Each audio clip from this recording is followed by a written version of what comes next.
y 3. Saludos, somos un grupo conformado por Esther, Yacier y Perla, de sexto de mercadeo del Politécnico Nuestra Señora del Carmen, y hoy vamos a hablar sobre el sistema tributario. Se preguntarán qué es un sistema tributario.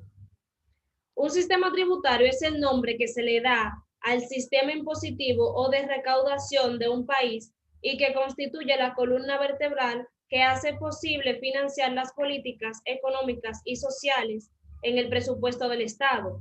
Esto pone en clara evidencia el nivel de responsabilidad que recae sobre las autoridades encargadas tanto en su diseño como en su aplicación. Asimismo, resalta la importancia del empoderamiento que debe tener la sociedad dominicana ante este tema. La obligación tributaria es una obligación y una responsabilidad que concierne a los ciudadanos, compromiso del cual debemos ser conscientes, ya que es el aporte contribuyente al desarrollo de la nación y el fortalecimiento de la misma. Es un deber fundamental el desarrollo en el Estado, garantizar la racionalidad del gasto público y la promoción de una administración pública eficiente. Pero, ¿cuál es la institución que se encarga de esta tarea? Impuestos Internos es una institución encargada de administrar los impuestos nacionales, si bien tiene el compromiso de recaudar y aplicar las leyes y normas tributarias del país, también puede ser las leyes sociales y económicas que éste tiene. Y también tiene el deber de orientar a la ciudadanía sobre el cumplimiento de las mismas. Entonces, ya que hablamos del sistema tributario, ¿qué son los tributos? Un tributo se puede conocer como una cantidad de dinero o especie que por ley deben pagar los ciudadanos para contribuir con el Estado en el sostenimiento del gasto público. También se puede decir que es un dinero que le exige el Estado a los ciudadanos para poder abastecer las necesidades del país. Pero, ¿cuáles son los objetivos de los tributos?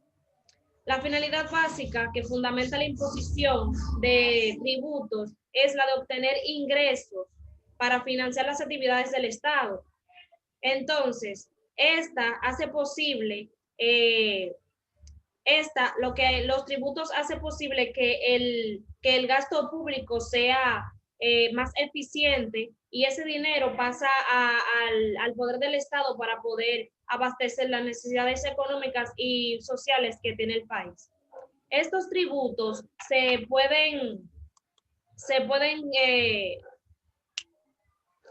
derivan de efectos, pero primero, ¿qué es un efecto de un tributo?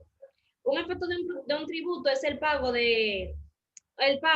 o un hecho que produce una serie de efectos dentro del campo económico, que en muchos casos no se puede prever. Y los principales efectos son la percusión, la traslación, la incidencia, la evasión y el fraude fiscal.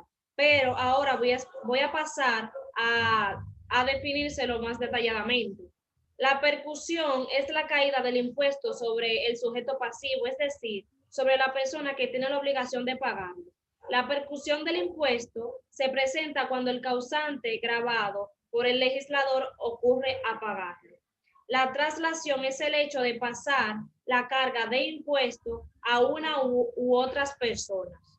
La incidencia es la caída del impuesto sobre la persona que realmente lo paga. Es decir, que se ve afectada su economía por el impacto del impuesto. También se dice que es el fenómeno por el medio del cual la carga tributaria sobre la persona que generalmente es el consumidor final. También tenemos la evasión, que es la acción u omisión que produce o podría producir disminución ilegítima sobre los ingresos tributarios.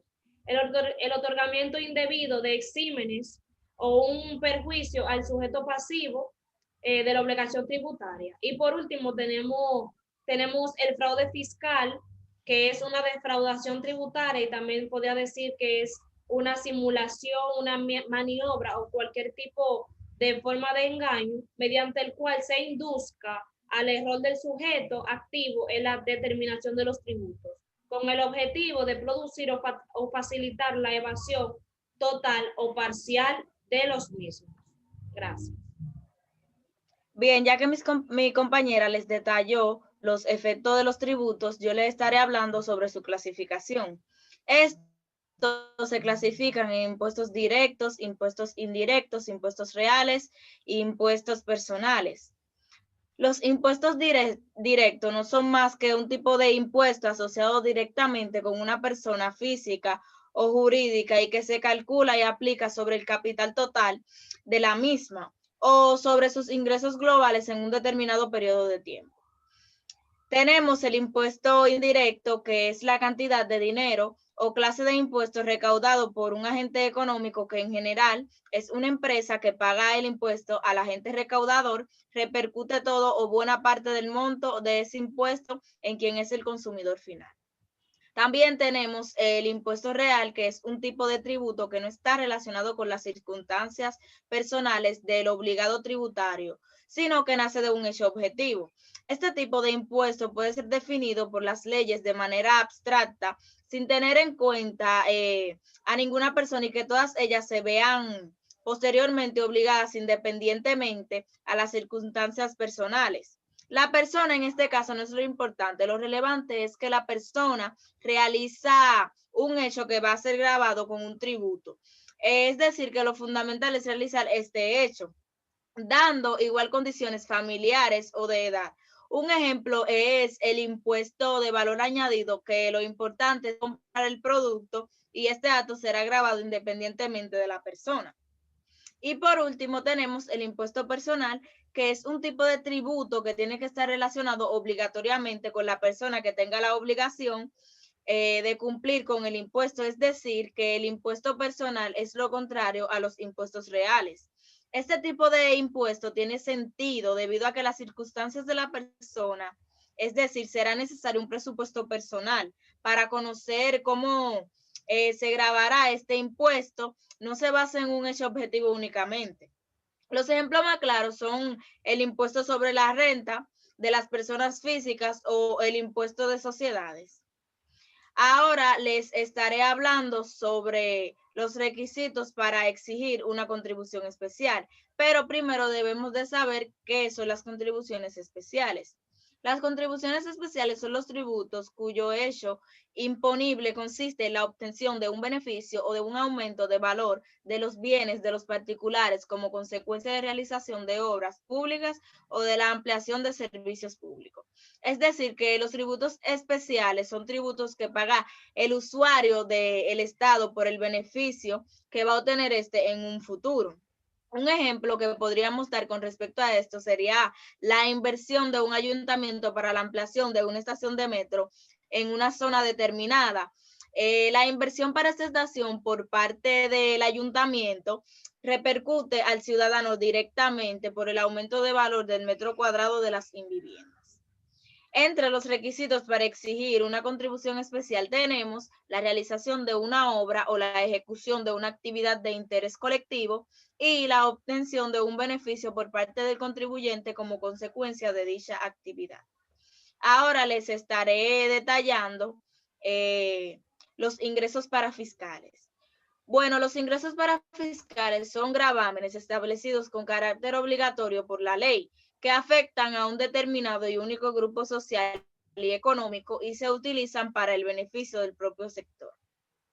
Los ingresos para fiscales se caracterizan porque quien las paga no tiene derecho a una retribución directa, sino que se imponen a beneficiar a otras personas o sectores, lo que lo diferencia de las tasas. Los ingresos para fiscales tienen una destinación específica, pues estos se crean con un objetivo claro y definido que debe ser cumplido. Ahora les estaré hablando con respecto a la organización de la administración tributaria. Como podemos observar, impuestos internos junto a la Dirección General de Aduana, esta conforma la administración tributaria bajo la tutela y supervigilancia del Ministerio de Hacienda. También podemos decir con respecto a este tema que la administración de los tributos internos y la aplicación de las normas y leyes tributarias compete a impuestos internos, institución con personalidad jurídica propia, autonomía funcional, presupuestaria, administrativa, técnica y patrimonio propio. Por último, les estaré explicando la clasificación de los impuestos en la República Dominicana.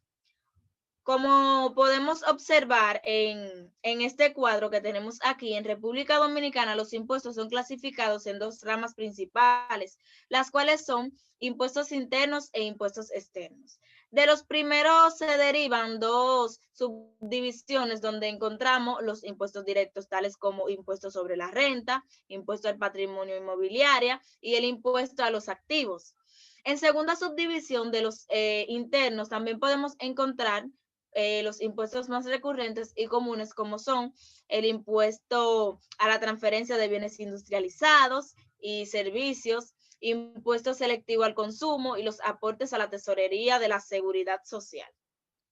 En la rama de los impuestos externos, encontramos que estos son aquellos derivados directamente del comercio exterior mediante las importaciones y exportaciones. Bueno, nosotros debemos de resaltar, y claro está que en esta clasificación no hacemos mención de todos los impuestos que conocemos en República Dominicana, pero sí están los más comunes y los más recurrentes. Gracias. Ahora estaré hablando sobre la administración local, que es aquella que se encarga de administrar y cobrar los impuestos internos, mantener un registro actualizado, recibir las declaraciones juradas, ofrecer asistencia a los contribuyentes en el llenado de las declaraciones juradas, inscribir a las personas físicas en el Registro Nacional de Contribuyentes, entre otras. Esto quiere decir que tiene como elemento fundamental un territorio determinado en el que se despliega sus competencias, caracterizado por su menor tamaño y a su vez por su mayor cercanía a la ciudadanía. Dentro de los tipos de contribuyentes podemos encontrar dos tipos de personas, las cuales son las físicas y las jurídicas. En las físicas son aquellas que desarrollan una actividad, profesión u oficio de manera independiente que generan obligaciones tributarias. Mientras que en las jurídicas, estas están conformadas por la asociación de varias personas en un organismo o una sociedad que se identifica con una razón social con facultades para contraer obligaciones civiles y comerciales. Se preguntarán que quiénes deben pagar impuestos. Bueno, es lo mismo que los contribuyentes, las mismas personas, tanto físicas como jurídicas. En las físicas, profesionales liberales, que son aquellas personas que de manera independiente ejercen una profesión o actividad económica que genera obligaciones tributarias, como pueden ser consultores, médicos, abogados, contadores, maestros, entre otros. Oficios independientes, que son aquellas personas que ofrecen servicios que requieren conocimientos técnicos o habilidad manual y que generan obligaciones tributarias, como son pintores, mecánicos, albañiles, electricistas, etc. Negocios de un único dueño, que se refieren a un establecimiento comercial o industrial, propiedad de una persona física, que se dedica a la venta o producción de bienes y servicios, tales como colmados, tiendas, salones de belleza, heladerías, entre otras. Ahora pasamos a las personas jurídicas, como pueden ser las sociedades con personalidad jurídica, las sociedades anónimas, anónima simplificada, anónima de responsabilidad limitada, de nombre colectivo, de simple, individuales y limitadas. También están las sociedades irregulares, que pueden ser sociedades accidentales o en participación. Ahora estaré leyendo sobre la ley número 11-92, que es aquella que crea el Código Tributario Dominicano, que establece el proceso legal y administrativo del sistema tributario que se aplica en el país relacionado con los impuestos internos. Su estructura consta de 5 títulos con sus capítulos y artículos, en los que se definen los lineamientos generales, los procedimientos administrativos y jurídicos, así como los principales impuestos que integran el sistema tributario nacional. Dentro de esos 5 capítulos encontramos sobre las normas generales y procedimientos aplicables a todos los tributos internacionales, la administración y relaciones jurídicas que se derivan de los mismos, el impuesto sobre la renta, el impuesto sobre transferencia de bienes industrializados y servicios, el impuesto selectivo al consumo y por último el sistema sobre activos. Gracias. Para concluir, hemos detallado minuciosamente acerca del sistema tributario, dejando en claro que no es más que un sistema que se encarga de la recaudación de un país y que hace posible financiar las políticas ejecutadas en el presupuesto del Estado. Dichas tareas son efectuadas por la institución de impuestos internos en la República Dominicana. Gracias.